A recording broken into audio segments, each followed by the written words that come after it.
Good evening, and welcome again to Public Perspective. I'm your host, Kevin McDermott. And if you have been reading the news, you know that water, which we all take for granted here in Chicago, can be in short supply in various parts of the world, not just from storms, but sometimes from overall environmental conditions. So our guest tonight is a specialist in water, Professor Melissa Lenczewski from Northern Illinois University. Yes. A geomicrobiologist. Yes. Yes.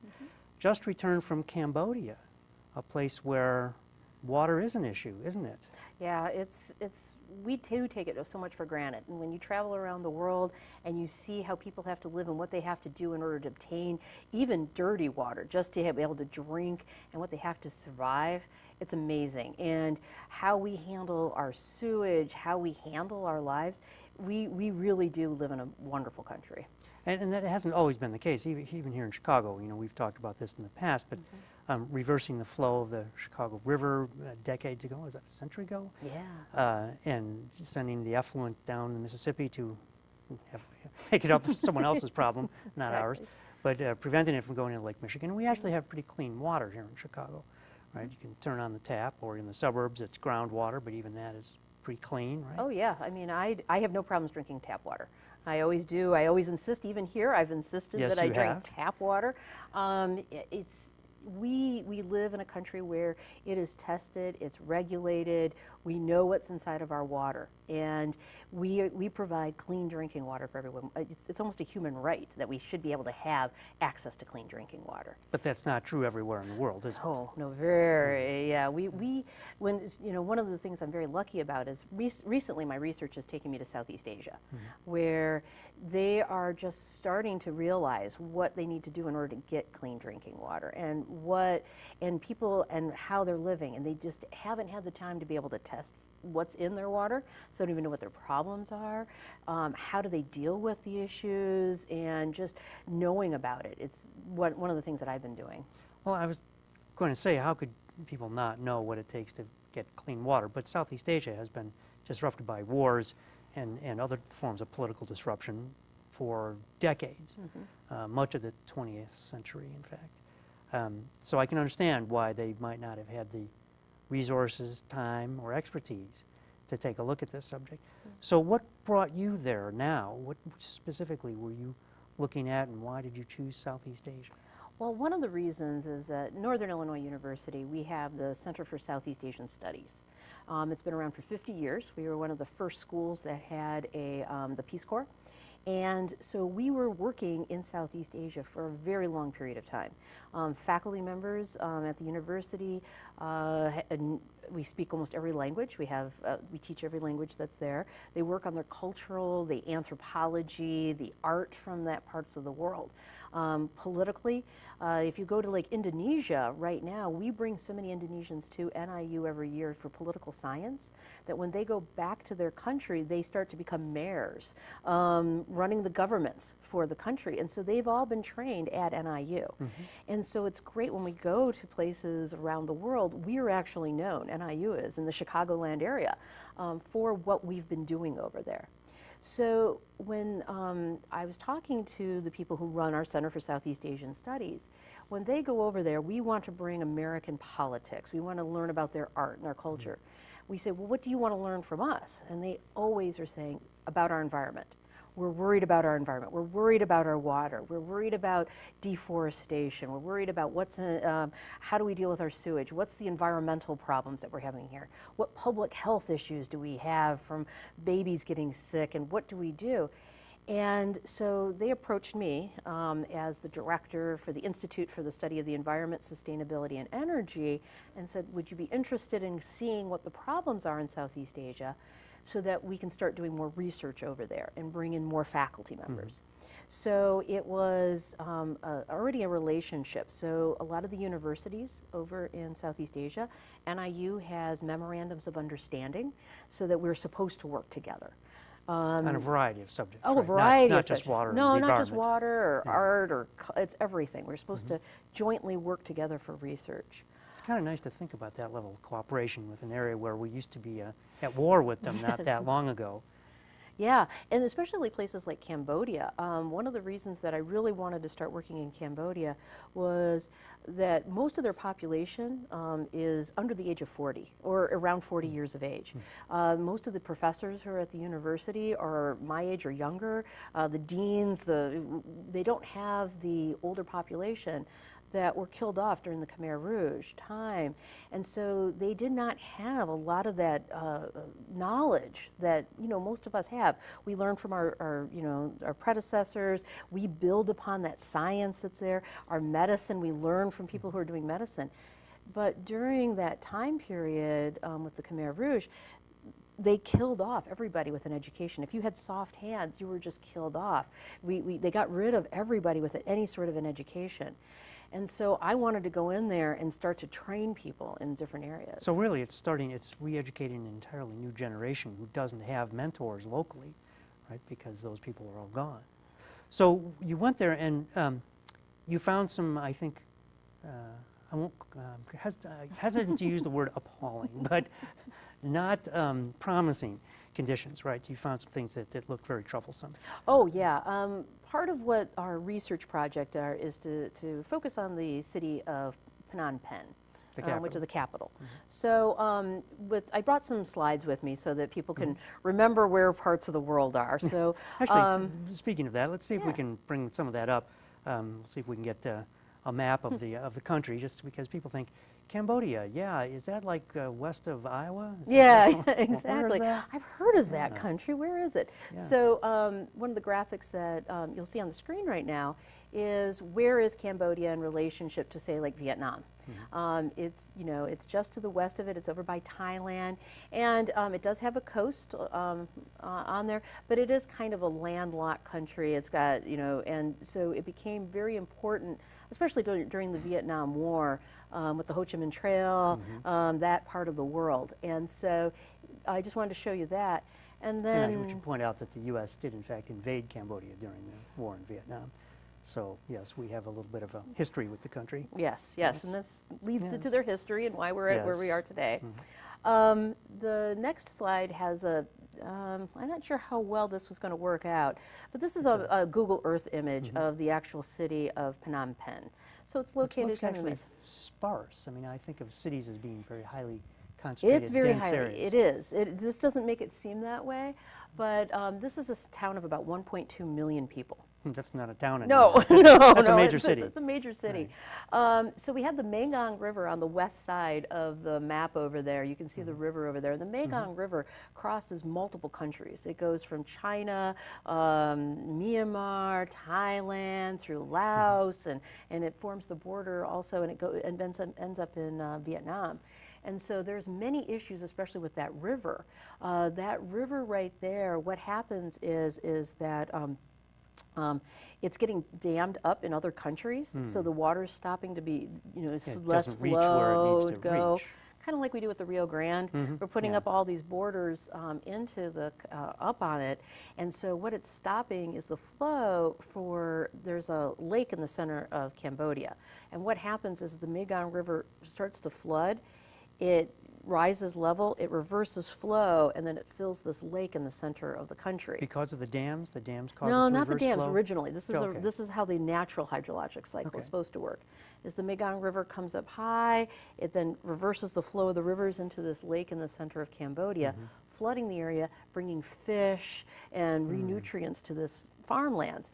Then what happens is then when the river starts to go down, this river then flows out the Mekong River again. And then they farm that area. So this is one of the reasons that the Khmer, the people who were the original people of this area, had such a strong civilization. And we think of Angkor Wat and, the magnificent temples at Angkor Wat, yeah. Yeah, and we had all of this is because they had such a rich soil, all related to water, and having this link to water. And so in the town of Phnom Penh, you have the Mekong River, which feeds multiple countries and multiple places over it in there. Now, how clean is that water in the Mekong River? I mean, especially because it traverses a number of different countries. I'm guessing that there is not a central set of regulations that govern what goes into that water. So how do they handle that? Well, that's part of international water right issues, is that idea of I need to dispose of my waste, so I dump it into the local waterway Sort to of get like rid of it. Chicago sending it down the Mississippi, right? Exactly. We've been doing it for hundreds of years, Yes. so everybody gets to do it. So they all dump it into there, and you know, so who regulates that on the international stage? You've got this very small country. You can say to your fellow person, please don't do this, but there's nothing stopping them from, Very little enforcement mechanism. no, none. And so, and then whatever they put in can hurt the people in Vietnam. And so Vietnam could get mad at Cambodia, who gets mad at Laos, and so it becomes very, we just hired a new faculty member at NIU who looks at international water treaties and looks at these treaties and how governments work and how they work together on these issues. Because it is such a complicated issue. Sure. So what did you find when you were there? You were studying the water conditions. And what in particular were you trying to determine, or what were you trying to find? Well, one of the things that we're trying to find, if you put up the next slide, is what are they doing with their sewage?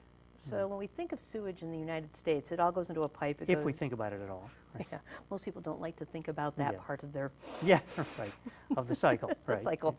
Yeah. So your feces and your wastewater have to go somewhere. Right. Most of the time what we do is it goes to a wastewater treatment plant, it's cleaned up, it's processed, and then we dump it out into a river and fish live it and everything else. Sewage is one of the biggest problems of the world. What do we do with it? And so in the city of Phnom Penh, all they have are these giant sewage canals that you can walk on top of. And we have a picture of those, don't we, somewhere? Okay, let's see if we can get that up. That's the next one. So these canals are here we go. So, Yeah. so they're uncovered. I mean, these are just like man-made rivers, right? Yeah, and they're just lakes. So they feed into, because Phnom Penh is a very wet city. It's called a water city because there's just so many wetlands everywhere and there's water everywhere. And so they just, by gravity fed, all of these lakes in that area just dumped all of the sewage from the entire city. And this is stormwater, it's sewage, and it's just everything. in these canals, which must reek, I would think. And you could eat right next to them. How pleasant that sounds. Yeah, yeah, scenic and odoriferous. Yes.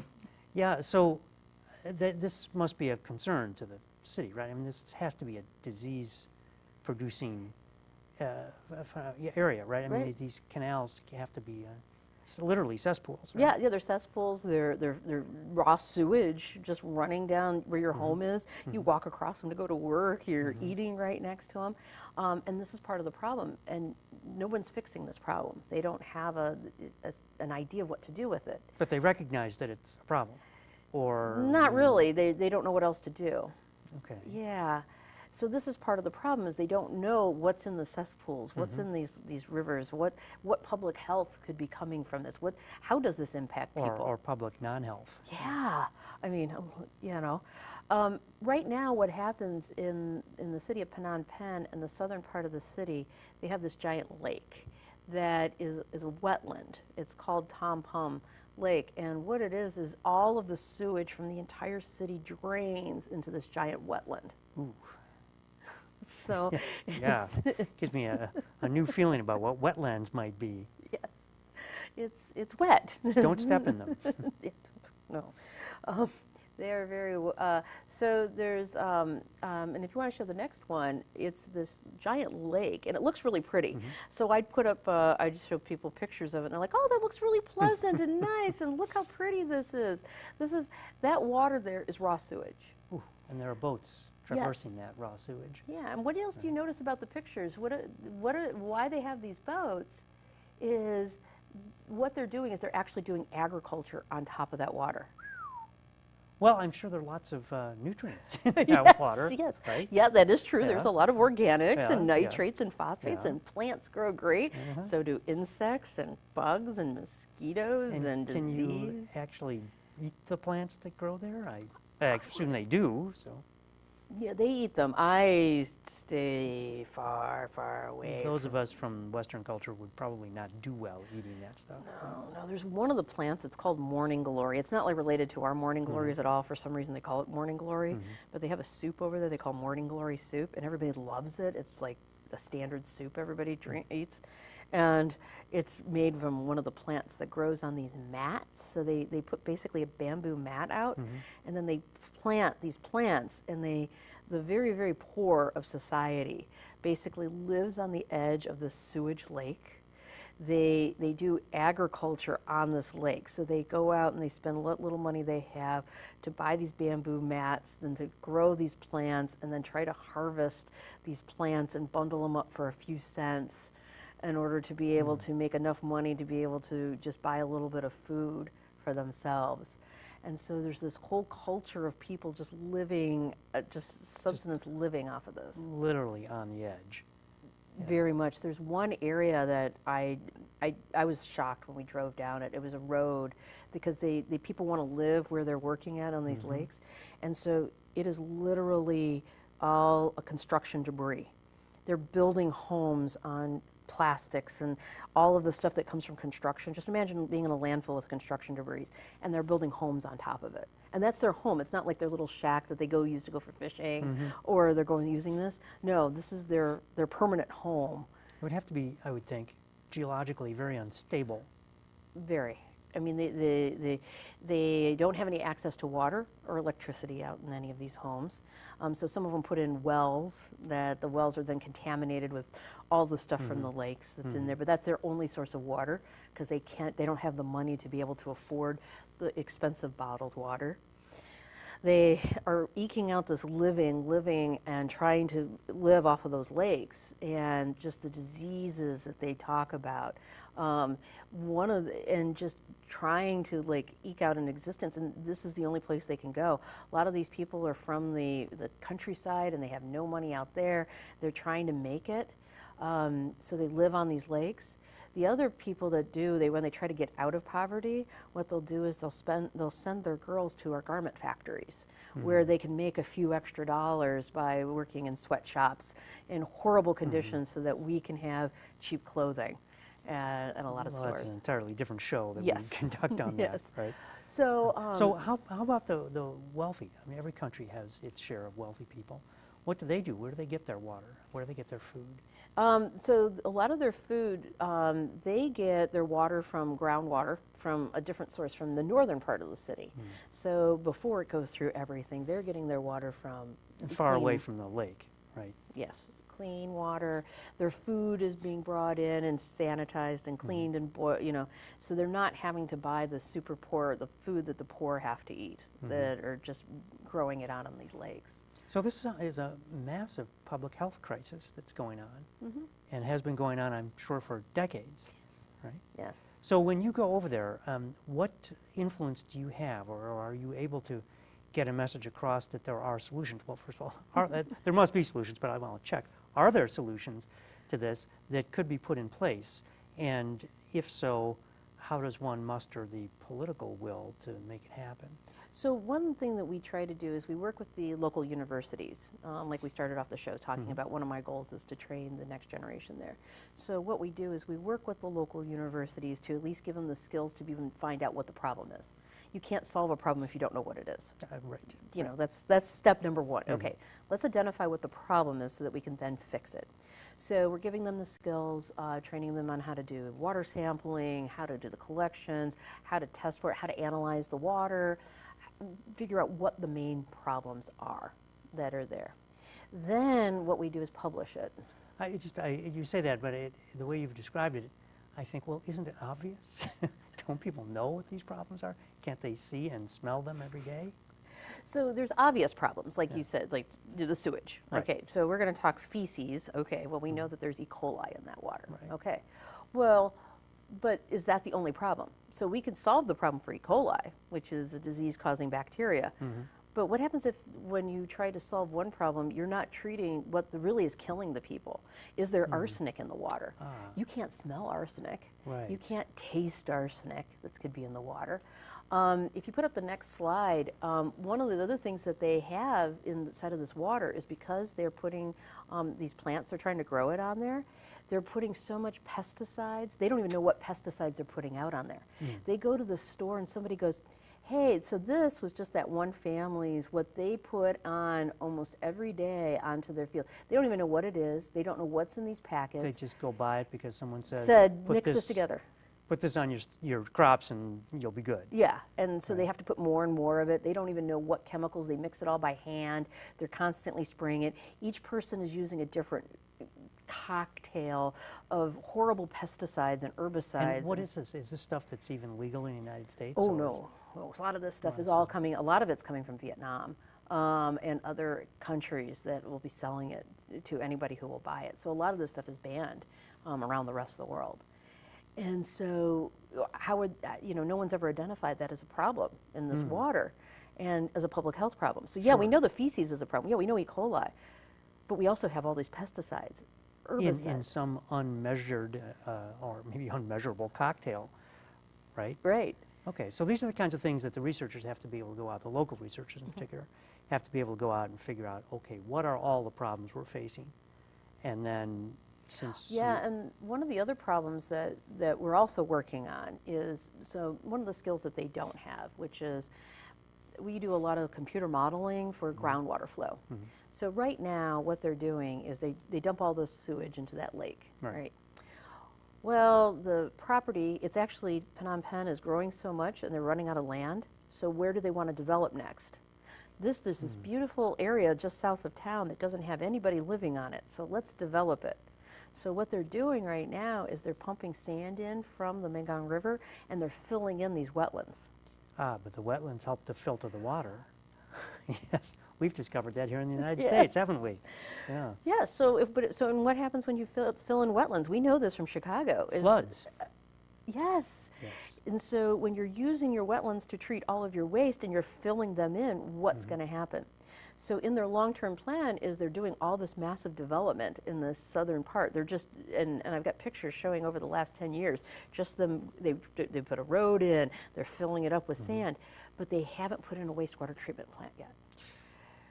They're thinking about it. They know they need to put in a wastewater treatment plant, but right now we've got massive development and people have bought this giant lake. The developers, the rich people you mentioned, have gone in and bought a lot of the lake areas, and now what they're trying to do is fill that in so that they can build homes, skyscrapers, everything like that, and so they're building into this lake. So is part of your mission and the NIU's mission to try to educate them on the consequences of this type of planning? I mean, planning is generally a useful thing, but the right plans are much better than the wrong plans. Right. So is that part of your ongoing mission really there, is to say, if you do this, there are consequences, you need to know what those are? And by the way, here's an alternative you might be able to entertain that wouldn't cause these problems. Right. And, and so by publishing it, by getting them the data, because people can say whatever, oh yeah, the filling in the wetlands is bad. But well, what's the data that that's your opinion. My opinion is it's a great idea because I can make money on it. Right, exactly. And that comes back into a lot of the history of the country too. So many of the people who are even older said, I lived through the Khmer Rouge, I lived through this. Anything you say now doesn't make any difference. If I could live through that horrendous time, I can live through anything. I can live through anything. Who cares if I fill in that wetland, and who cares about this? And so there's this whole long history of not even really worrying about it. It's so will it be a generational issue then? And as the director of the mission, essentially in Cambodia, do you see this as being, I think back to the Middle Ages when building the cathedral was a multi-generational task. Is that the way we have to be thinking about some of these things? Yeah, and so one of the things, being in higher education and being a professor, I always think that maybe the universities are where we train that next generation. So if we can make sure that inside of the universities inside of the country that there are classes and that there's majors in this, the young people see these environmental problems and want to fix it and don't want to see these things happen. But they're trying to make money, and so like the two majors that everybody wants to go into is engineering to build the buildings or into business. And that's what everyone is going to sell into. The real estate that's being created. Exactly. So what we need to do is make it so that it's economically worthwhile for them to major in these environmental issues, that there's jobs available for them. Because you can create industries around these environmental issues. I mean, we see that in the United States with alternative energy. You know, coal miners can be retrained. It turns out they have many of the skills needed to maintain wind turbines. Hallelujah. So those kinds of industries can be introduced, right? Right. And if we can train, for example, entrepreneurs to see these opportunities and take them forward in a country like Cambodia, then you might be able to create that generational shift. Is that the idea? Yep. Yep, and that's why we have to work as an interdisciplinary team. It's just not me as a scientist coming in, but I've got to work with the political scientists, the anthropologists who understand why people change, the the social scientists who are looking at the psychology of what allows for those changes to come in here, the political scientist who's looking at those international treaties. Right. So we need a village of university faculty members in order to train a village over there to be able to have them be able to take care of themselves. I mean, that's my goal, is not for me to do the work, but for me to train them so that they can take their self. Yeah. And what kind of political resistance do you meet, if any? I mean, that's certainly, anytime you want change, there's always opposition. So where does that come from, and how do you try to deal with it? So right now, because we're dealing with the universities and university faculty members, we're not dealing with much political issues. However, Cambodia next year is going to be going through a national election. And we've been told, wait until after that national election to see who's in power next, to make sure that they're still amenable to the idea of going out and looking at these changes that you're just saying. You might want to wait until after that. So we do have to deal with the political issues, dealing with governments and getting permits to sample into areas. I know I tried to get in, I tried to work in Vietnam, and I wasn't allowed a visa because they don't want you to know what the problems are. So it's bad for business. Right, it's very bad for business. So you always have to be careful about the political side of all of the issues that you may be dealing with. And politics being politics, I even think about this country where, for example, studying gun violence as a public health issue can't be done even here in the United States. It's politically unacceptable. You can't get funded to do that. So that's when I think about Cambodia and what kind of political resistance you would meet. Even funding may be an issue, right? Though you get funded from the United States as well? I mean, yeah, that's where I'm getting all my funding from is like Northern Illinois University, the National Groundwater Association has been sponsoring a lot of my research, some other NGOs that, and people who are really interested in helping this part of the world. What we're trying to do is eventually, and this is my goal too, is to build up enough data, because in order to be able to get research, you have to have some preliminary data to show that you actually know what you're doing. And so I'm building up the preliminary data so that we can go after maybe some more national grants, like National Science Foundation, National Institutes of Health, those areas. But those have become very difficult to get, especially when, when politics change and how we feel about different parts of the world. And so you're subject to politics in this country as well. Yes, right? Very much. If we decide that Southeast Asia is no longer a priority, it's hard to get the money, hard to move forward, right? So I know we only have like a minute and a half left. So but you brought some pictures of Angkor Wat. So I want to see if we can at least display one of those photos of Angkor Wat. This is the good part about it. Yeah, the fun part of it. The next few slides are the killing fields and we can skip that stuff. So the slide of Angkor Wat, and they'll put that up. Angkor Wat is the original. That's part of the killing fields. Well, maybe we won't get to Angkor Wat because we only have about a minute left. But Angkor Wat, if you do go to Cambodia, it is a glorious place. It's those pictures of all of those statues where you see the trees growing into it. It's very friendly for visitors, especially Westerners, to go in there. Just so you know, Cambodia only uses the U.S. dollar. So if you go there, just bring U.S. dollars, $5 boats, $10 boats, and you spend it all like you want. Yeah, this is a picture from the top of Angkor Wat, looking out over it. Ancient structures, just beautiful. Well, I can't think of a better way to end the show than on that photo. So, Melissa, thank you so much for coming back, and we'll have you back again after your next adventure. Okay, no problem. I'd love to come back. All right. And thank you for joining us once again on Public Perspective. I'm your host, Kevin McDermott. We've been visiting with Dr. Melissa Lenczewski. So please see us every Saturday night at 8 on Comcast Channel 19, or find us on the web at publicperspective.tv. So until next time, thank you and good night.